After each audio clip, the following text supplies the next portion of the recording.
Hilchos Shabbos, Perek Echad Ve'esrim. The Laws of Shabbos, chapter 21. Yesterday we finished the treatment of all the 39 melachot. Took us a long time, from chapter 8 till chapter 20. The Rambam went through detail by detail what's included under the category of each specific biblical work. Now, for the next few days, we're going to the Rabbinic side of all the 39 melachot. So we're going to start the list again, and the Rambam is going to tell us things that the Chachamim, the sages, decree that we cannot do on Shabbos, either because they look like work or because they'll lead to work. That's called shvut. In the Talmud, anything that's called shvut means rabbinic enactments not to do on Shabbos, part of resting on Shabbos. It says the Rambam Halacha Aleph Ne'emar B'Torah Tishbot. It says in the Torah, you have to rest. See it on the screen? Besides for the 10 Commandments where it says, Lo ta'aseh kol malacha, don't do work, it also says in a different verse, Ubayom hashvi'i tishbot. On the seventh day you have to rest. Which means, Afilu midvarim she'enan melacha, chayav lishbot mehen. Even from things that are not actual work, a person has to rest on Shabbos. Udvarim harbe, hein sha'asru chachamim mishum shvut. There are many things that the sages forbade us to do because of what's called shvut, resting. Mehen dvarim asurim mipnei shehem domim limlachot. Some things are forbidden just because they look like work. They're not going to bring you to work. No actual problem, just what it looks like. It looks bad. Other things are forbidden as a decree because maybe you're going to come to doing something that's forbidden and will cause you to be killed by death penalty. Yeah, Perek Chaf Aleph. A little further. Is that Aleph? Now find Chaf Aleph. A couple of pages. The Eluhain, they are the following. So we're going to start going in order of the melachot. The first one is charisha.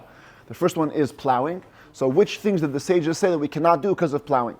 Kol hamashve gumot. Anybody who levels ground, harei chayav mishum choresh, is liable biblically because of plowing. So because leveling ground is biblically forbidden, so the sages said a bunch of things. Lefichach, therefore, asur lihipanot b'sdei hanira b'shabbat. If you have a field that was plowed for the first time, I'm not very familiar with the agricultural processes, but apparently before the rain, before the planting, you plow the field once, then you plant it, then you plow it again. There's two plowings. So the first plowing is called, It's part of the process? Yeah. Is it right or? Yeah, okay. Absolutely right. Because first you soften the earth, right? No. First you have a deeper harish, and then you break the regavim. Oh, wow. Okay. See, I didn't know that's exactly 100% accurate. So the first time you're just going deep, and the second time you're breaking the actual clods of earth. You So. turn the earth and then. Oh, so okay, that matches perfectly with the commentaries here. The Rambam says you cannot go to the bathroom in a field that was plowed only the first time on Shabbos. Gzeira shema yashve gumot. For a decree, you might level the ground. What does that mean? The commentaries say, because after the first plowing, there's still some regavim, there's still some clods of earth left, so a person's going to use it to wipe himself. They didn't have tissues in those days. And then he's going to throw it back and level the ground with it. Even by stepping on it, no? Or by stepping on it. But after the second charisha, the commentaries say there's no more clods of earth, no more regavim, so it's permitted to go to the bathroom in a plowed field. Hamefaneh ha'otzar b'Shabbat. This is a grain storehouse, probably not as professional as it used to look. In the olden times, it was like an earth ground, and then they would pile their grain into it, and you would take it out as you needed. So if a person finds himself needing to empty a storehouse on Shabbos, because for whatever reason he needs to make a mitzvah. Maybe there's a big meal, he needs to host it in a storage house, so he clears out all his grain on Shabbos. He wants to bring guests or have a shear in the storehouse. Never clear out the entire storehouse. Because if you're going to reveal the ground, you might see it's uneven, and you're going to come to level it. So you always leave a little layer of grain on the floor.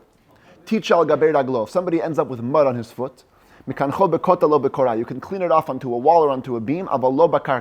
Don't rub your foot into the ground, earth ground. Because you might come while you're doing that to level some holes. Neither can you spit on the ground and smooth it out with your foot. Perhaps you're going to straighten the ground. What is permitted is to step on the spit, not to rub it in, and then keep walking as you go. Even today, people have accustomed to spit by Aldin l'Shabeach. On Shabbos, you cannot rub it in. You have to just step on it and cover it, because otherwise there's a gzeira. Okay, that's a good question. You're saying anyway, it's a stone floor, right? So there's no chashash anyways of yashve gumot. So the truth is that the commentaries talk about there are some cases where we do say that, and some cases where we don't. Like we'll see in the next halacha, even if you have a paved floor, there are certain things that you don't do just to keep away from it. So one of the things is also rubbing in the spit. Again, why do we have to spit on our enemies?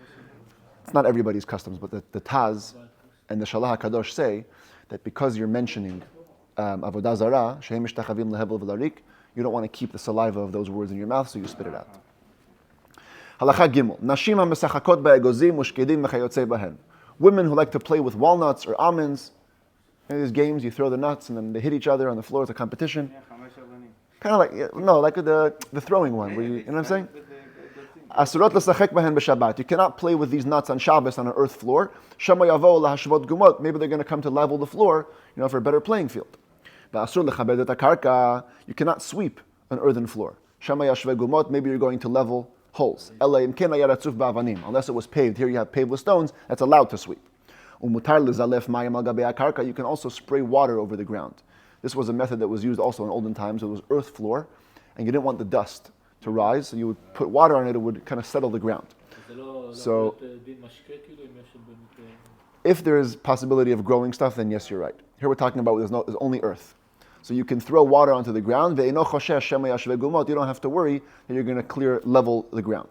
Because you're not having in mind. You want to settle the dust. You don't want to level the ground.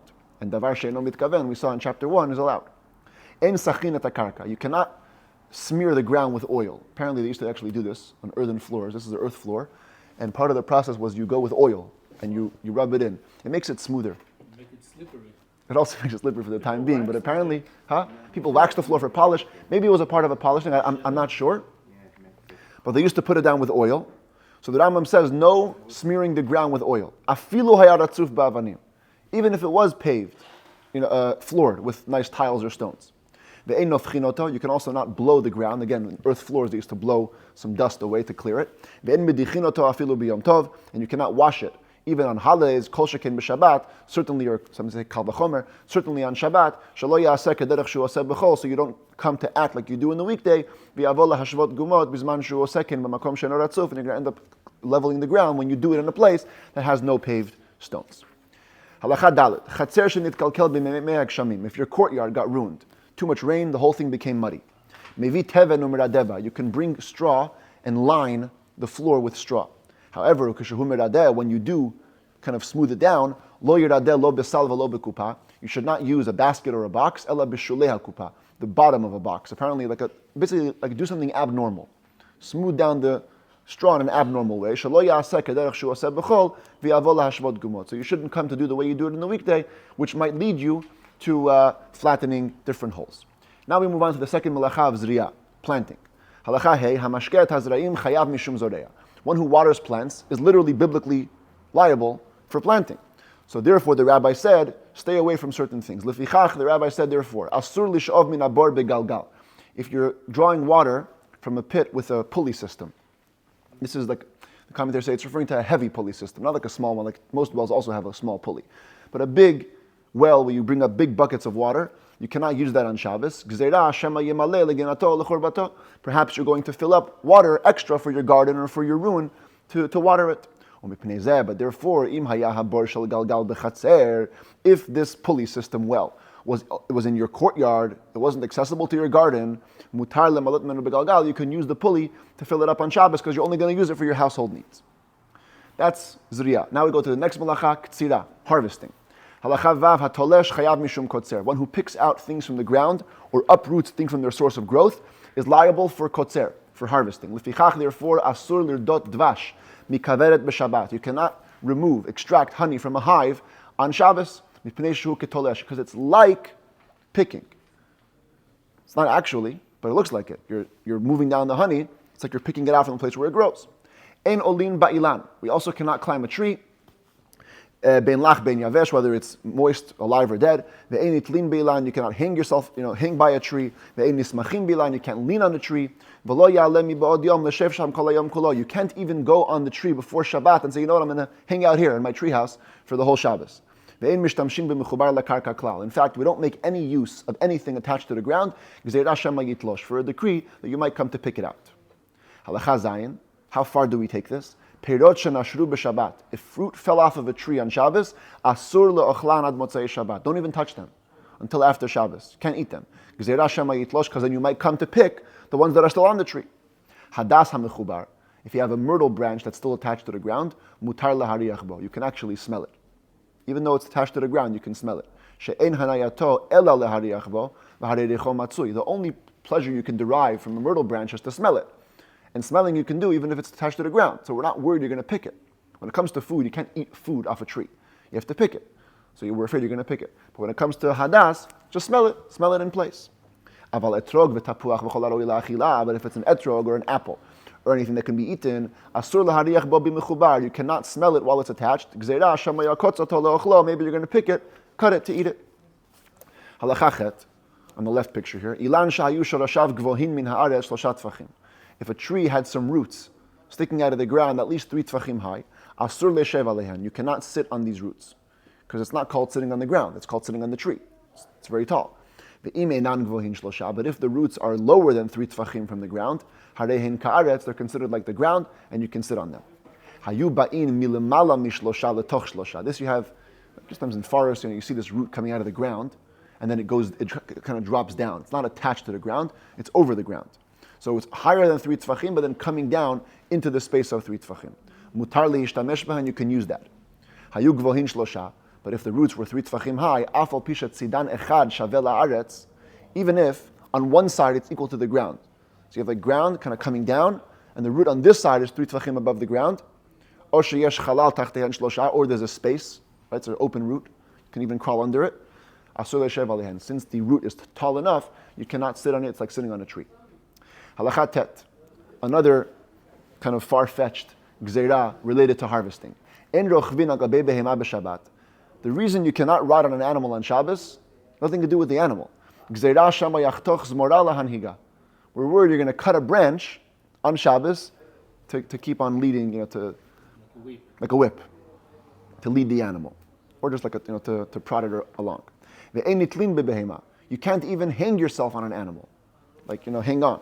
Like a tree, you can't go onto an animal before and say I'm going to hang out here on Shabbos and stay there.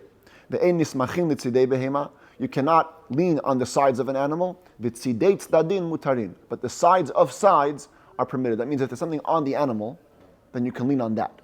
But you can't lean onto the animal directly. If you did go onto a tree on Shabbos, bishogeg, if you did it inadvertently, mutar lered, you can go down. B'mezid asur lered. If you climb a tree on Shabbos purposely, you stay there. Till the end of Shabbos, you can't come down. Because on your way down, you might destroy something there.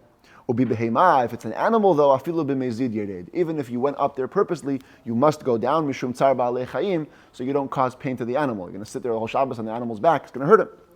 We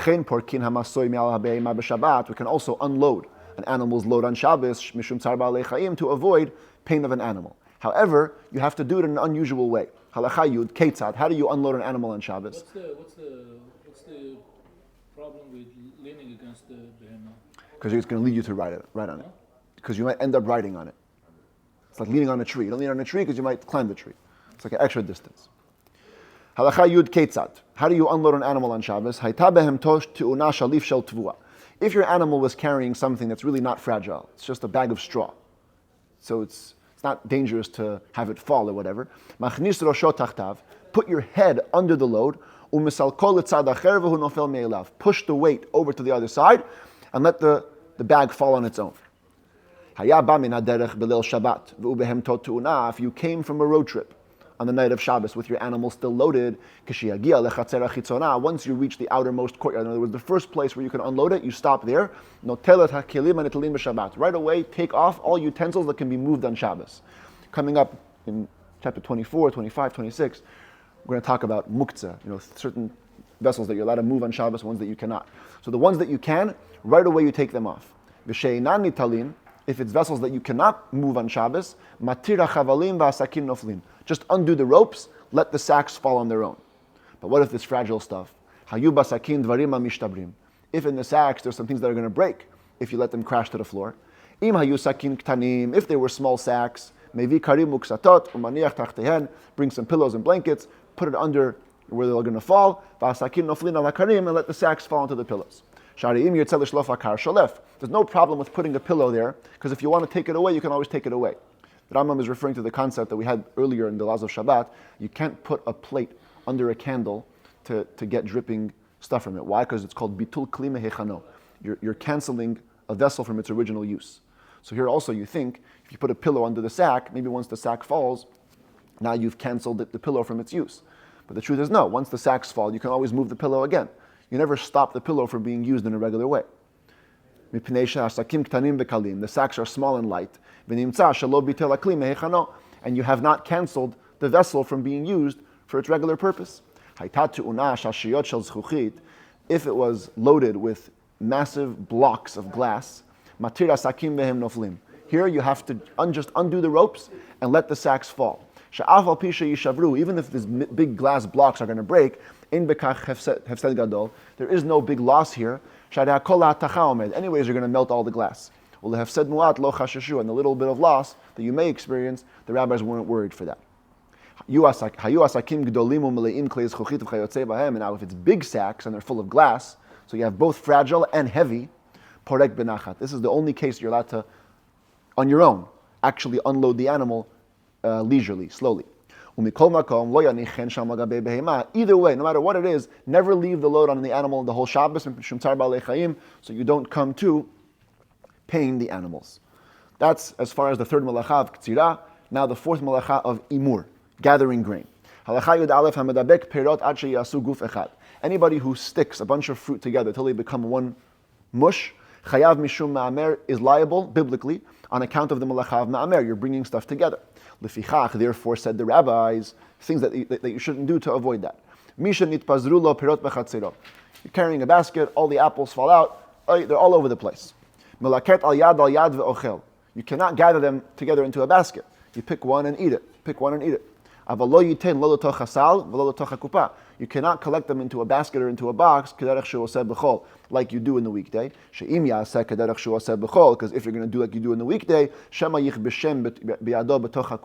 maybe you're going to squeeze the grain or the fruit or whatever it is while they're in the box, and you're going to come to doing the melacha of gathering. You cannot create salt blocks. These are Himalayan salt blocks.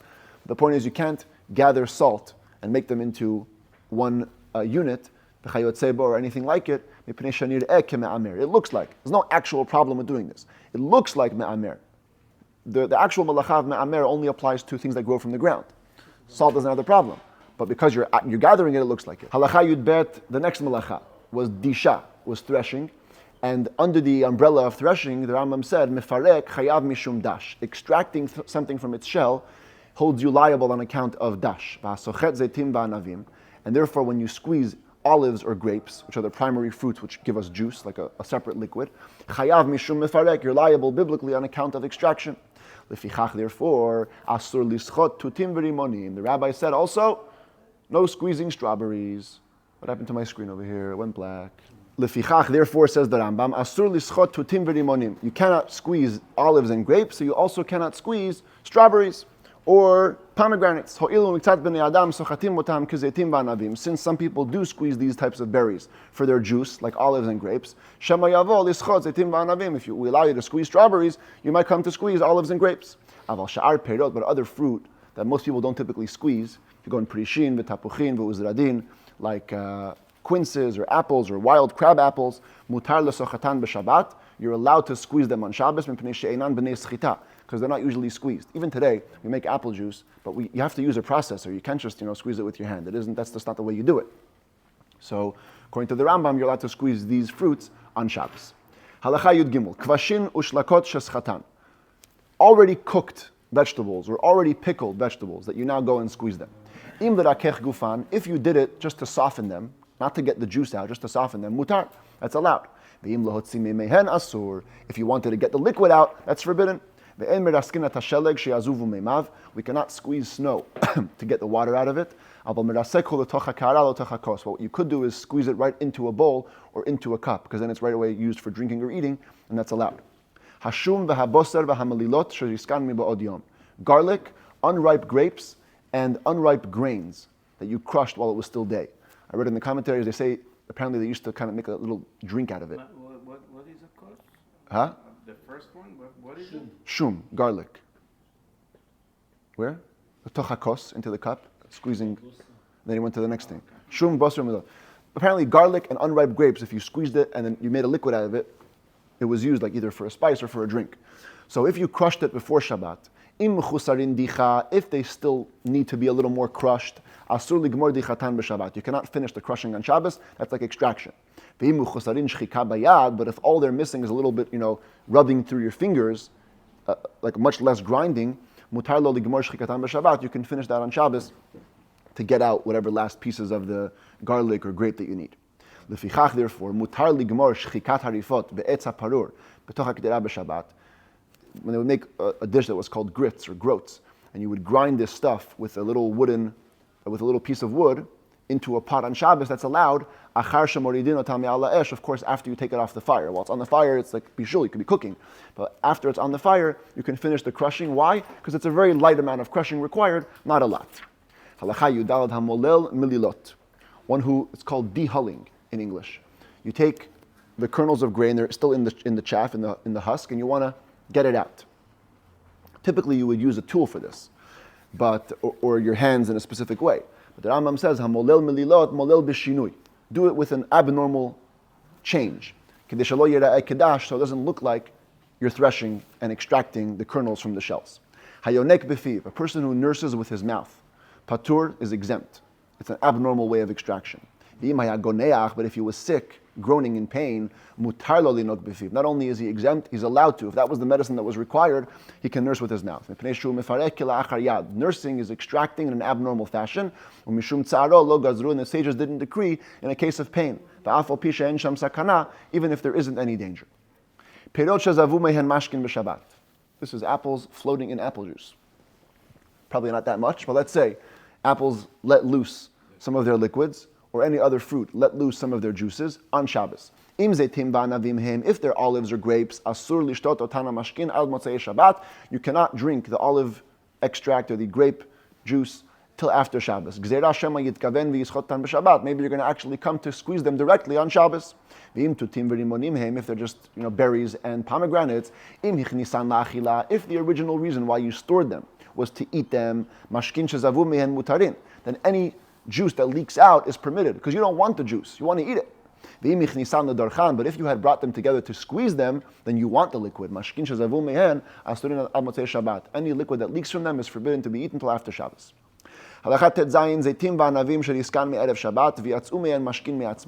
You crushed olives or grapes on Erev Shabbos, you began the process, and then the rest of the juice kept flowing on Shabbos on their own. Mutarin, that's allowed, because you're not going to come to squeeze them initially, since you knew you'd have to start before Shabbos. Same thing with honeycombs. If you crush the honeycomb before Shabbos, any honey which proceeds to leak out on Shabbos is permitted. There's no reason to make a decree. The guy knows, he already crushed them before Shabbos. He's not going to come to squeeze them on Shabbos. That's as far as the malacha of disha. Now we move to the next two, zriya, which is winnowing, and brira, which is sorting. It says the Rambam zoreh uborer me'avot malachotein. The malacha of winnowing, throwing the chaff to the wind, separate the kernel from the husk, and sorting are one of the biblical forbidden labors. Lefichach, therefore, afal pit shemutar limlol mililot berashei etzba'otav. Even though we said before you can kind of dehull with your hands, tips of your fingers, keshehu menapeach, when you blow it apart, separating the kernels from the husks, menapeach bi'ado achat b'chol kocho, you can only use your hand, blowing it in your hand. Blow with all your strength. Aval lo bekanon v'lo betamchui. You cannot use, hey, where's my picture? Blank screen. You cannot use these vessels that you used to use, like fancy kind of almost sifters, to help you separate the chaff from the kernels. Which is a decree, you might lead to sift straw in an actual sifter, which will hold you liable biblically. A person who, here, this is the shmarim, a person who strains wine dregs. It's a derivative of sorting or sifting. Therefore,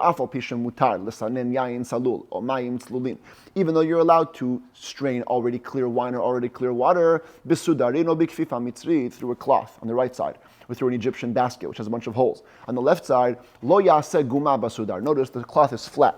You can't make a little bowl in the cloth. So So you don't come to do the way you do it in the weekday, which will lead you to actually strain in a proper strainer. You cannot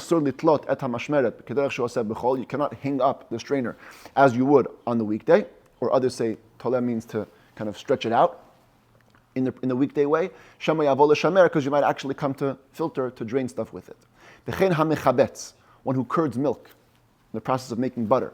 It's a derivative of sorting. Therefore, if a person is pouring sesame seeds or pieces of walnut into honey to make a thicker texture, don't mix them into a block with your hand. That's like making butter, and making it hard, that's like borer. That's as far as borer. Moving to the next malacha of tchina, of grinding. And this is going to lead us to a whole conversation about making medicine on Shabbos, because a lot of medicine involved grinding. Somebody who slices vegetables very thin to cook them. It's a derivative of grinding, and you're liable. Therefore, we don't crush animal fodder or carob. We don't crush them in front of an animal, whether it's a big animal or a small animal. When you crush the fodder, it looks like you're grinding. But you can cut open a pumpkin in front of an animal. There was a very proud squirrel eating his pumpkin. And you can cut open an animal carcass in front of a dog. Because with edible things, where they translate it over here, there's no concept of grinding regarding fruit. Produce there is, but not fruit. We can untie bundles of grain before an animal and make them into smaller bundles, but not big bundles because it's too much bother. And on Shabbos we don't do extra botherly things. Bundles of these types of different things, they're all types of hyssop or things used in the process of dyeing and things like that. If you gather them for animal food, you can use them on Shabbos. All you can do is take them and kind of crush them a little bit with the tips of your fingers, but not too much at a time with your hand. So you don't do it the way you do in the weekday, which might cause you to grind it and to crush it. It's also a type of hyssop. Hyssop, ezov. It's a type of ezov.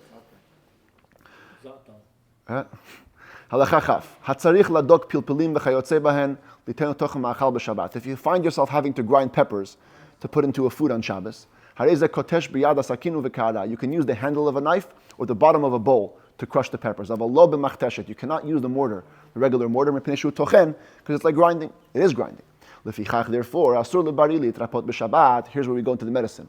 No healthy person can use medicinal products on Shabbos because we're worried you're going to come to grind the herbs that are involved to begin with. Now, of course, if you're sick, different story. We're talking about a healthy person who wants to take dietary stuff or medicinal vitamins, that kind of a thing. That you cannot do. Is there any machloket on this? Huh? Is there any, because I heard isn't there some different opinions? Yeah, today, once the pills are all processed, nobody knows how to grind herbs. There's room for more leniency. But we're learning about the original times. Halacha chaf aleph. Ketzah, what does that look like? Lo yochal dvarim she'inan ma'achal briim. You don't eat things that are not the default food eaten by healthy people. Kigon ezovyon upeya, like a type of hyssop or peya, it's a type of isotis or some kind of plant. Velo dvarim hamishal shalim. You can also not eat things which cause diarrhea. Kigon la'ana, like wormwood. It's a wormwood plant. Anything like it. Don't drink things that normal healthy people don't drink. Like water that was cooked with herbs and grasses. That's just for medicinal purposes. You may come to crush things, it's no good. But if it's things that healthy people will eat or will drink, then you can eat them. Like coriander seeds on the top left. Kshut is hops on the right there, and ezov is hyssop.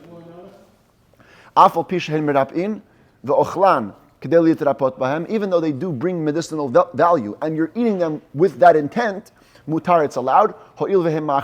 Since most people will actually eat them, no problem. If you drink asafoetida, that's this on the bottom left here, bottom right, type of plant, you mix it into a drink, and you drank it, and you began drinking it before Shabbos, and you're constantly drinking this mixture over Shabbos, mutar lishtoto b'Shabbat, you can keep drinking it on Shabbos, afilu b'mekomot shelo nahagu abriim lishtot achiltit. Even if most people, healthy people in your region, don't drink this stuff. V'shotin zeitoma mitzri b'chol makom, Egyptian beer can be drunk in any place on Shabbos. Halacha chav gimel v'chen shmanim. If you have oils that normal people put on themselves, mutar lasuch b'hen b'Shabbat, you can use them on Shabbos. Even though you're doing it for a medicinal intent. But if most healthy people don't use this cream on Shabbos or this ointment, asurin, you cannot use it on Shabbos. A person who has a waist pain, hip pain, lo yasuch yain b'chometz, should not rub himself with wine or with vinegar. But he could use oil. But not special rose oil. Unless healthy people use it as well. If it's a mixture of oil and salt, apparently it was a medicinal value, you can rub it in any place, no matter where you are. If your hand or foot got a wound, you can shut the wound by soaking it in wine. The wound, by soaking it in wine. But not in vinegar. If you were a delicate constitution person, even to soak the wound in wine is also forbidden. A person who has a toothache, he cannot gargle vinegar and then spit it back out. You can gargle it and swallow it. If you have a throat ache, a throat sore, also shouldn't gargle oil.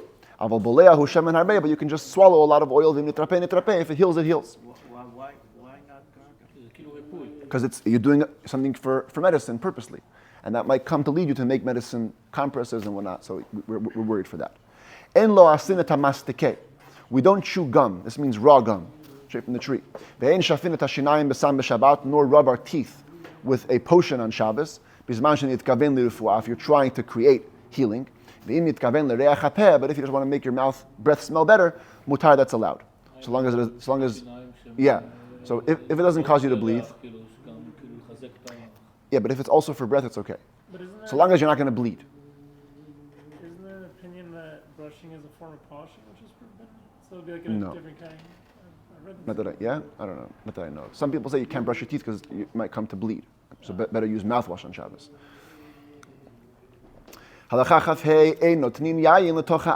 We cannot put wine into our eyes, but you can put it on top of the eye. Some wine had a good, healing powers. You put it on top of the eye, let it drip in, and it's okay. Verok tafel, raw spit. Raw spit means spit from a person who woke up in the morning and hasn't eaten yet. His saliva is very potent. Afilu al gav ha'ayin asur. Even to put it on top of an eye is also forbidden. Kilor shashara oto me'erev Shabbat, an eye ointment that was made, it was concocted before Shabbat. Ma'aviro al gav eino b'Shabbat, you can pass it over your eye on Shabbos. Ve'eino choshesh, no worries. Misha laka be'etzba'o, somebody who got a wound on his finger. Lo yichroch alav gemmi kedei lerapoto, you cannot wrap a reed to heal it. You also can't squeeze it to get more blood out of it. It's a problem. You cannot pour hot water or oil onto a wound, nor onto a sponge that's on a wound, nor onto a sponge to put it onto a wound on Shabbos. You can put it right next to the wound, and let the liquid drip to the wound. You can also put a dry sponge or a dry wadding onto a wound. If it was an old compress, asur, it's forbidden, because that's like actually putting on a bandage where they actually used to have herbs and it was a melacha of flattening. If you have a bandage on your body before Shabbos and it falls off onto something, not onto the ground, onto a vessel, onto a table, onto a bowl, you could put it back on. But if it fell onto the ground, asur, you cannot put it back. In the Holy Temple, you can apply a bandage to begin with on Shabbos. A basic principle. There was no rabbinic decrees on Shabbos in the Holy Temple. Wherever you are, you can clean the opening to a wound. But you can't clean the compress because you might flatten it, which is a problem. But if you have an open wound, you can kind of smear it down to make it smooth. Yeah. Because they don't have, but if they have herbs, then you should stay away. But most of them don't.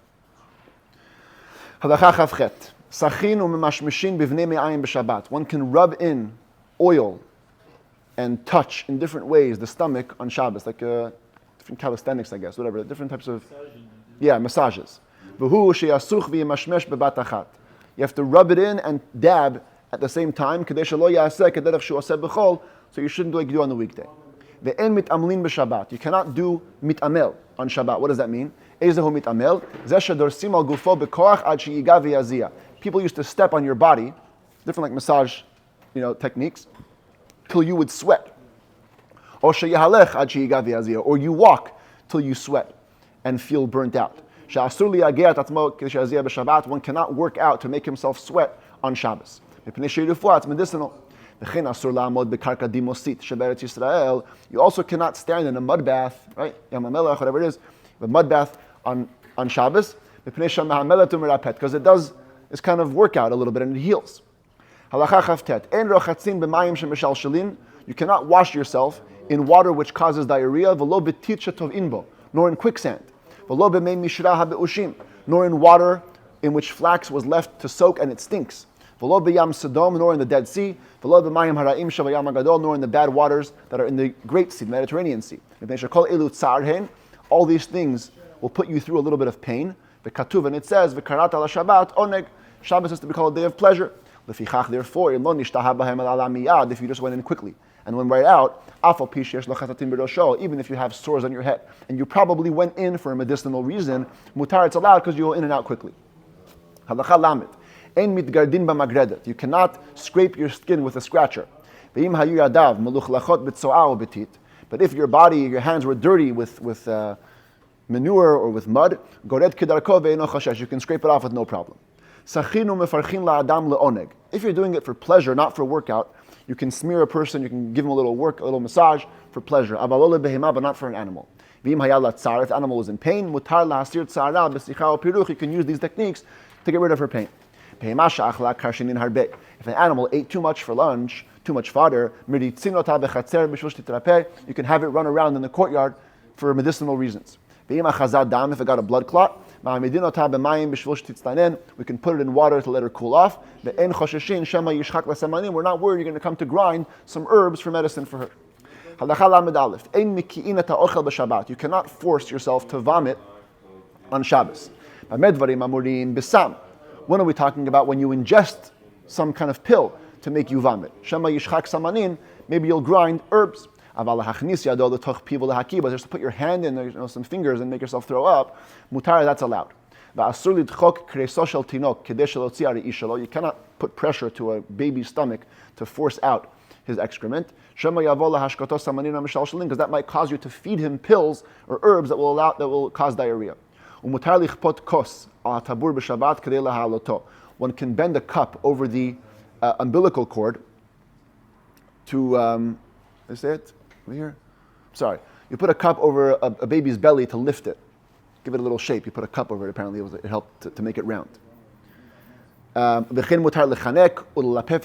can swaddle a child, put a choker around him. And we can also lift up displaced cartilage in the stomach, bein bayad, bein bakli, whether by hand or by vessel, and to also bring up a displaced jaw. Remember this video? Oops. Put the volume here, but is it playing? This guy's jaw is displaced. And she does a little move. Adjustments. Called reduction of the mandible. Boom, and there it is. Look at that. Replaced jaw. Shine. He's very happy. All of these maneuvers are not done with herbs, so that we're going to worry you're going to grind herbs. You have pain, so get rid of the pain and it's no problem. The next malacha, sifting, is a biblical work. Therefore, you cannot sift straw with a sifter. You also can't leave a sifter full of straw in a high area so the chaff should come down. It's like sifting. But you can take straw in a sifter and bring it to a trough, even though while you walk, some of the stuff is going to get rid of it. You're not having intent for the sifting. Halacha lamed gimel, the next malacha of lash, kneading. Megabel chayav mishum lash, kneading stuff, even if it's not dough, material, mud, bricks, whatever it is, holds you liable for kneading. Lefikach, therefore, en megablin kemach kali harbe. You cannot mix lots of toasted grain. Shema yavo lalush kemach she'ino kali, because you might come to need not toasted grain, flour. Umutar legabel takali ma'at ma'at, but you could knead this toasted grain little by little. Aval tuvash lo hivi ashlish, but unripe grain, it didn't grow a third of its growth. Shekalu ota v'achach tchanu ota tchina gasa, where you toasted it, then you grinded it into thick pieces. Shareo kechol, where it becomes like sand. V'ya nikrat shatit, it's called shatit. Today we know it like, kind of like daisa, or whatever, maybe like a porridge. Mutar legabel mimena bechometz v'chayotze bo harbe bebatachat. You can, in vinegar, knead it into it a lot at a time, and it's not called kneading. As long as it's a soft constitution. But if it's a tough constitution, asur, it's forbidden. It looks like kneading. You must make an abnormal change. What does that mean? First you pour in the grain mixture, then you pour in the vinegar. Apparently that was the abnormal way. Usually you would put vinegar first, then the grain. You do it the opposite way, you're already making a shinui. Bran. Even though it cannot be actually kneaded into a thick dough, we don't mix it with a tool. Because you might come to mix dirt into bricks. You can pour water onto bran and move the spoon back and forth. But you can't stir it with your hands, so it doesn't look like kneading. If the bran didn't mix with the water, you can pour it from one vessel to another vessel till it mixes, and you can feed it to the chickens or to the oxen. You can also mix the bran around in this way. In one vessel, and then pour it into many other vessels, and put the feed in front of each animal. It's not a problem of kneading. In one vessel you can mix even a kor, which is 30 sa'ah, a huge amount of grain, or even 2 kor in one vessel. It's not called kneading. If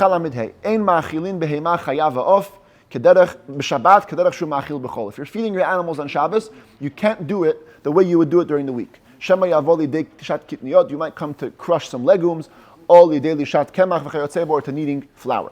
What does that mean? People used to feed their camels a lot of food at a time for 3-4 days. You can't do that on Shabbos.